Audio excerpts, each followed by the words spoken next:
నమస్తే అండి, ఎలా ఉన్నారు అందరూ? బాగున్నారా? నేనైతే బాగున్నానండి. మీ అందరికీ అమ్మవారి ఆశీస్సులు ఎల్లప్పుడూ ఉండాలని కోరుకుంటూ, ఈ మధ్యనే కొన్ని కామెంట్స్ని చూశానండి. చాలామంది త్వరగా ధనం సంపాదించాలి, ధనవంతులైపోవాలి, దానికని ఏదైనా తేలికైన ఒక పరిహారం ఉంటే చెప్పమని అడిగారు. ఆ విషయం మీదనే ఈరోజు వీడియో ఉంటుందండి. పాలతో 2 అద్భుతమైన పరిహారాలు చెప్తాను. త్వరగా ధనవంతులు కావడానికని ఒక గ్లాస్ పాలతో మీరు ఈ పరిహారాన్ని చేసుకోవడం వల్ల మీ మనసులో ఉన్న ప్రతి కోరిక నెరవేరుతుంది. ఇంకా సంతానం లేదండి మాకు అలా అనేవారు కూడా ఈ పరిహారాన్ని చేసుకోండి. మీకు సంతాన ప్రాప్తి కలగడానికి కూడా మార్గాలు ఏర్పడతాయి. అలానే అనారోగ్య సమస్యలతో చాలా వరకు బాధపడుతున్నారు. మీరు దీర్ఘ అనారోగ్య సమస్యలతో కూడా బాధపడుతున్నారు. అలాంటి వారు అంటే ఇలాంటి సమస్యలతో ఉన్నవారు ఎవరైనా మీలో ఉంటే తప్పకుండా ఈ పరిహారాన్ని చేసుకోండి. ఇంకాను మేము అప్పులు చేశామండి, కానీ తీర్చలేని పరిస్థితిగా ఉందండి, అవి తీరడానికి ఏదైనా మార్గం ఉంటే చెప్పమని అన్నారు. మన ఛానల్లో చాలా వరకు అప్పులు తీరడానికి సంబంధించిన పరిహారాలు చాలా చెప్పానండి. అలానే ఈ పరిహారాన్ని కూడా మీరు చేసుకోండి. వాటి నుంచి బయటపడడానికి కూడా అద్భుతంగా పనిచేస్తుంది. అతి పురాతనమైన పరిహారం అండి. మన పూర్వీకులు మన జీవన విధానంలోని కొన్ని పదార్థాల ద్వారా మనం ఏ విధంగా చేస్తే ఆ సమస్యల నుంచి మనం బయటపడతామన్నది చాలా వివరంగా చెప్పారు వాళ్ళు. ఆ విషయం మీద మనం కాస్త పరిశోధన ప్రకారంగా ఆలోచిస్తే మనకి తెలుస్తుందండి. ఇక ఈ పరిహారానికి కావాల్సిన పదార్థాలంటూ ఇక్కడ చెప్తాను. దానికంటే ముందు ఒక చిన్న రిక్వెస్ట్ అండి. వీడియోని అయితే మీరు ఎక్కడ స్కిప్ చేయకుండా కంటిన్యూగా చూడండి, ఆఖరి వరకు చూడండి, అన్ని విషయాలు తెలుస్తాయి. అలానే చాలామంది నోటిఫికేషన్స్ రావటం లేదండి అని కూడా అంటున్నారు. అయితే మన ఛానల్ నుంచి వచ్చే వీడియోస్ ప్రతిరోజు మధ్యాహ్నం 1 గంటకు వస్తూ ఉంటాయండి. ఒకవేళ మీరు మిస్ అయినా కానీ ఛానల్కి ఒకసారి వచ్చి విజిట్ చేయండి. అలానే మీరు ఆల్ అనే ఆప్షన్ మీరు క్లిక్ చేశారా లేదా అనేది కూడా మీరు ఒకసారి చెక్ చేయండి. చేయకపోతే ఒకసారి మీరు ఆన్ చేసుకోండి. ఇక లైక్ చేయని వారు ఎవరైనా ఉంటే లైక్ చేయండి. ఇక మనం వీడియో మాటకు వెళ్తామండి. మన ఇంట్లో ఉండే పదార్థాలకు విశేషమైన శక్తి ఉంటుందండి. ఈ పరిహారం వల్ల ధనవంతులు కావడానికి అంటే మీరున్న స్థితి నుంచి మీరు అధికంగా డబ్బు సంపాదించే మార్గాలు మీకు చూపిస్తుంది ఈ పరిహారం. అలానే అనారోగ్య సమస్యల నుంచి బయటపడేలా కూడా చేస్తుంది.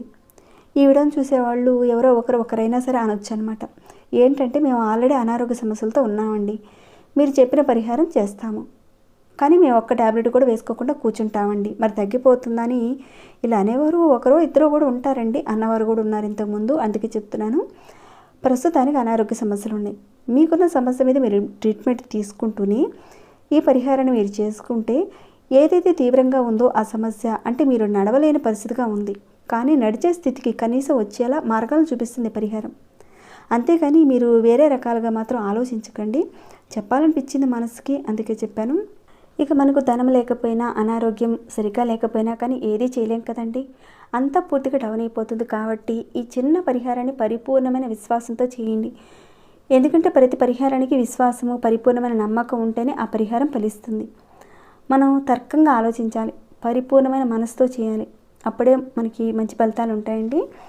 ఇక ఈ పరిహారాన్ని ఆడవారైనా మగవారైనా చేయొచ్చు, కానీ ఆడవారు నెలసరి సమయంలో ఉన్నప్పుడు మాత్రం చేయకండి. మీరు ఇక ఇంట్లో ఎవరైనా పెద్ద మనిషి అయ్యండి, అలానే ఎవరికైనా పిల్లలు పుట్టినప్పుడు మైలు ఉంటుంది కదండి, ఆ సమయంలో కూడా మీరు చేయకండి. ఇక ఈ పరిహారం అనేది మీరు వరుసగా ఒక 7 రోజుల పాటు చేయాలి. అంటే శుక్రవారం రోజు మీరు మొదలు పెట్టాలి, మళ్ళీ వచ్చే శుక్రవారం రోజు వరకు చేయాలి. అంటే 7 రోజుల పాటు ఒక వారం రోజుల పాటు చేయాలండి. అర్థమయ్యేలా చెప్పాను అనుకుంటున్నాను. ఇక ఈ పరిహారాన్ని మీరు శుక్రవారం రోజున తెల్లవారుజాము నుంచి సాయంత్రం లోపుగా ఎప్పుడైనా చేసుకోవచ్చు, మీకు వీలైన టైంలో చేసుకోండి.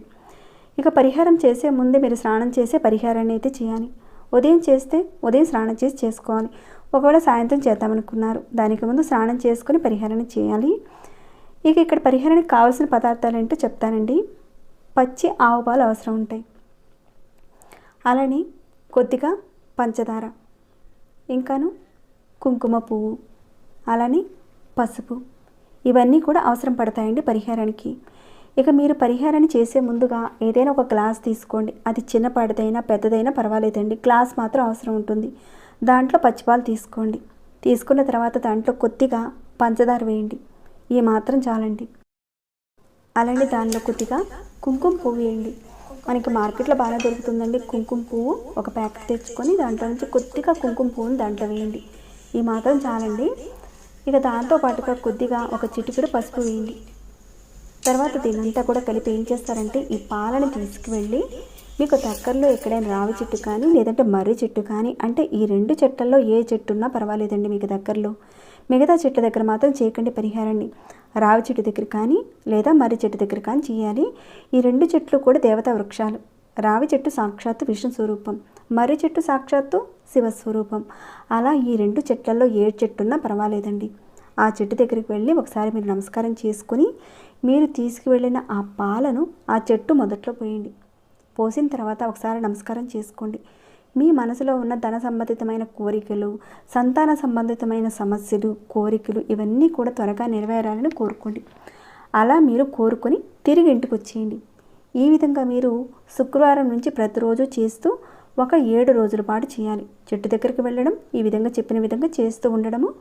ఈ 7 రోజుల పాటు ఎలాంటి గ్యాప్ అనేది రాకుండా మీరు కంటిన్యూగా చెట్టు దగ్గర చేస్తూ ఉండాలి. మీకు ఈ లోపుగా నెలసరి అనేది రాకుండా చూసుకోండి. ఈ 7 రోజుల్లో నెలసరి అనేది రాకుండా చూసుకొని పరిహారాన్ని స్టార్ట్ చేయండి. లేదంటే మళ్ళీ మొదటి నుంచే చేయవలసి ఉంటుందండి. ప్రతిరోజు సేమ్ ఇప్పుడు చెప్పిన విధంగా పాలు, పంచదార, కుంకుమ పువ్వు, పసుపు వేసి చెట్టు దగ్గరికి వెళ్ళడం, చెట్టు మొదట్లో పోయడం. ఈ విధంగా వారం రోజుల పాటు చేయాలి. ఏదైతే ఒక చెట్టు దగ్గర మీరు పోసారో వరుసగా అదే చెట్టు దగ్గరే మీరు పోయాలి. కానీ వేరే చెట్టు దగ్గర మాత్రం పోయకూడదండి. ఒకే చెట్టు దగ్గరే చేయాలి. ఈ విధంగా 7 రోజుల పాటు చేయండి. ధన సంబంధితమైన కోరికలన్నీ కూడా నెరవేరుతాయండి. అలానే తర్వాత మరొక పరిహారం కూడా చెప్తాను. ఇక ఎవరైతే దీర్ఘ అనారోగ్య సమస్యలతో బాధపడుతున్నారో, ఎప్పుడు ఏదో ఒక ఇబ్బందులతో బాధపడుతున్నారు, ఇంకా మీకు అప్పులు ఎక్కువగా ఉన్నాయి, తీరడం లేదు, అప్పులు త్వరగా తీరడానికని మీరు ఒక గ్లాస్ పాలు తీసుకోండి. అది చిన్న గ్లాస్ అయినా పర్వాలేదండి, లేదా కాస్త పెద్ద గ్లాస్ నిండుగా అయినా సరే తీసుకోండి. లేదంటే చిన్న గ్లాస్ నిండుగా పాలు తీసుకోండి. ఈ మాత్రం చాలండి. ముందుగా మీరు ఏం చేస్తారంటే, అప్పులతోనూ అలానే అనారోగ్య సమస్యలతోనూ బాధపడుతున్నారు. అలా ఎవరైతే ఉన్నారో వారి తల చుట్టూతా ఒక 7 సార్లు తిప్పాలి. అంటే ఈ విధంగా పట్టుకొని ఈ గ్లాసుని ఎవరికి వారుగా కూడా తిప్పుకోవచ్చు, లేదంటే అవతల వారికి కూడా మీరు తిప్పచ్చు. అంటే ఇంట్లో ఉన్న వారికైనా సరే మీరు తిప్పచ్చు. జస్ట్ మీకు ఒక ఎగ్జాంపుల్గా ఇక్కడ చూపిస్తానండి. ఇది ఒక మనిషి అనుకోండి. ఇలా మీరు గ్లాసును పట్టుకున్నారు కదండి, పాల గ్లాసుని. ముందుగా మీరు ఇలా పట్టుకున్న తర్వాత 3 సార్లు ఎడమ నుంచి కుడికి, అలానే కుడి నుంచి ఎడమకి ఒక 4 సార్లు అంటే క్లాక్ వైజ్గా తిప్పాలండి. ఇలా 4 సార్లు మీరు క్లాక్ వైజ్గా తిప్పాలి. అయితే ఈ పాలలో మీరు ఏది కూడా కలపాల్సిన అవసరం లేదండి. కేవలం పచ్చి పాలను తీసుకోండి, మీ తల చుట్టూతా తిప్పుకోవాలి. అలా తిప్పుకున్న తర్వాత ఈ పాలను మీరు తీసుకువెళ్ళి ఏదైనా పారే నీటిలో పోసేయండి. ఒకవేళ పారే నీళ్లు మీకు అందుబాటులో లేకపోతే, అంటే మీకు అందుబాటులో పారే నీళ్ళు అంటే కాలువ కానీ, నది కానీ, చెరువు కానీ ఉంటే కనుక నీళ్ళలో పోసేయండి. ఒకవేళ అలాంటి అవకాశం లేకపోతే ఇంటి బయట ఏదైనా పెద్ద చెట్టు, అంటే మామిడి చెట్లు ఉంటాయి కదండి, కొబ్బరి చెట్లు, వేప చెట్లు, ఇలాంటి పెద్ద చెట్లు ఉంటాయి కదండి, ఆ చెట్ల మొదట్లో పోసేయండి ఆ పాలను. అంతేకాని మీరు పూల కుండీలో మాత్రం పోయకండి. పూల కుండీలో పొరపాటును కూడా పోయకూడదండి. పెద్ద చెట్టు మొదట్లోనే పోయాలి ఆ పాలని. ఈ పరిహారాన్ని కూడా మీరు వరుసగా ఒక 7 శుక్రవారాలు చేయాలి. ఈ పరిహారాన్ని కూడా మీరు శుక్రవారం రోజున ఉదయం నుంచి సాయంత్రం లోపుగా ఎప్పుడైనా చేయొచ్చు. ఇలా ఎన్ని రోజుల పాటు చేయాలంటే మీ సమస్య తీరే వరకు చేయండి. అంటే ఒక వారం చేశారు, మీ సమస్య తీరలేదు, మళ్ళీ 2వ వారం కూడా ఇదే విధంగా చేస్తూ ఉండండి. చాలా మంచి పరిహారం అండి. అతి తొందరలో మీకున్న సమస్యల నుంచి, మీరు ఇబ్బందుల నుంచి బయటపడతారండి. అయితే ఈ పరిహారాన్ని కూడా మీరు నెలసరి సమయంలో మాత్రం చేయకండి. పరిపూర్ణమైన విశ్వాసంతో చేయండి.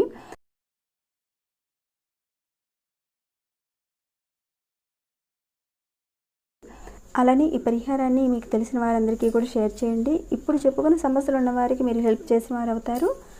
ఎందుకంటే చాలామందికి తెలియదు కదండి ఇలాంటి విషయాలు. ఎన్నో ఇబ్బందులతో వాళ్ళు బాధపడుతూ ఉంటారు. అంటే మీరు ఈ పరిహారాన్ని చూసుకొని మీరు లబ్ధి పొందడమే కాక 10 మందికి మీరు షేర్ చేసి వారికి కాస్త హెల్ప్ చేసి పుణ్యం కట్టుకునే వారు అవుతారు. కుదిరితే తప్పకుండా షేర్ చేయండి. ఇంకేమైనా డౌట్స్ ఉంటే కనుక ఒకసారి రీప్లై చేసి చూసుకోండి. అక్కడ చెప్పినవి కాకుండా ఇంకేమైనా డౌట్స్ వస్తే అడగండి, తప్పకుండా రిప్లై ఇస్తాను. అలానే మీకు ఎలా అనిపించింది ఈ వీడియో అన్నది కూడా కాస్త కామెంట్ రూపంలో నాకు తెలియచేయండి. లైక్ చేయకుండా ఉంటే ఒక లైక్ ఇవ్వండి. సబ్స్క్రైబ్ కాకుండా ఉంటే సబ్స్క్రైబ్ చేసుకుని ప్రతిరోజు మన ఛానల్ నుంచి వచ్చే వీడియోస్ని వాచ్ చేస్తూ ఉండండి. మరొక భక్తి వీడియోలో మళ్ళీ మిమ్మల్ని కలుసుకుంటాను. అంతవరకు సెలవు.